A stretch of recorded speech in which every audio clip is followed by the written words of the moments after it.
Kabar mengenai kemungkinan Indonesia membeli fregat frame Bergamini dari Italia masih menjadi topik perbincangan. Sebelumnya Indonesia telah melakukan kesepakatan dengan Fincantieri untuk memperkuat armada TNI Angkatan Laut dengan fregat kelas Bergamini. Namun realitas di lapangan menunjukkan bahwa kapal yang akhirnya memperkuat Indonesia adalah PPA Paulo Taon.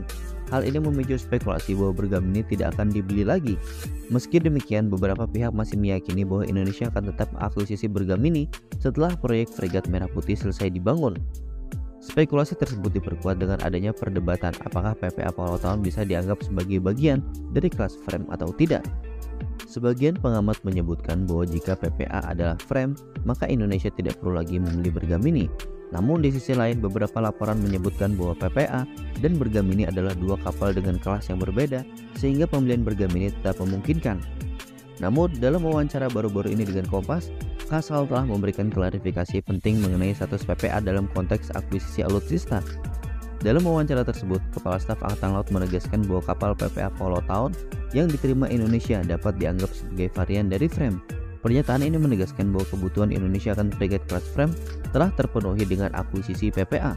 Dengan demikian, spekulasi bahwa Indonesia akan membeli fregat Bergamini setelah proyek fregat Merah Putih selesai, kini tampaknya tidak akan terjadi. Keputusan ini didasarkan pada fakta bahwa PPA sudah memenuhi persyaratan teknis dan juga operasional yang dibutuhkan oleh TNI Angkatan Laut. Selain itu, Fincantieri juga baru-baru ini mengajukan proposal kepada Kementerian Pertahanan Indonesia untuk melanjutkan produksi batch kedua PPA. Dalam proposal tersebut, Fincantieri menawarkan opsi agar kapal-kapal PPA tersebut bisa diproduksi di dalam negeri, termasuk dibuat di galangan kapal swasta. Hal ini tentu bisa membuka peluang bagi industri pertahanan maritim Indonesia untuk terlibat lebih dalam pengembangan kapal perang modern.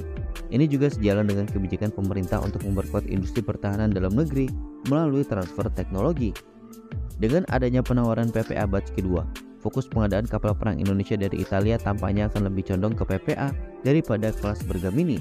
Selain efisiensi anggaran, keputusan ini juga mempertimbangkan kompatibilitas teknis tentara PPA dan juga kebutuhan operasional TNI Angkatan Laut. PPA memiliki fleksibilitas desain yang memungkinkan integrasi berbagai sistem persenjataan dan juga sensor modern, sehingga dianggap lebih relevan untuk kebutuhan operasional Indonesia di masa depan. Pada kesimpulannya, Indonesia tampaknya tidak akan melanjutkan rencana pembelian fregat Bergamini dari Italia dengan akuisisi PPA yang dianggap sebagai bagian dari keluarga frame, serta penawaran Fincantieri untuk memproduksi PPA batch kedua di dalam negeri membuat fokus pengadaan kapal perang Indonesia kini berada pada PPA. Nah, bagaimana menurut kalian?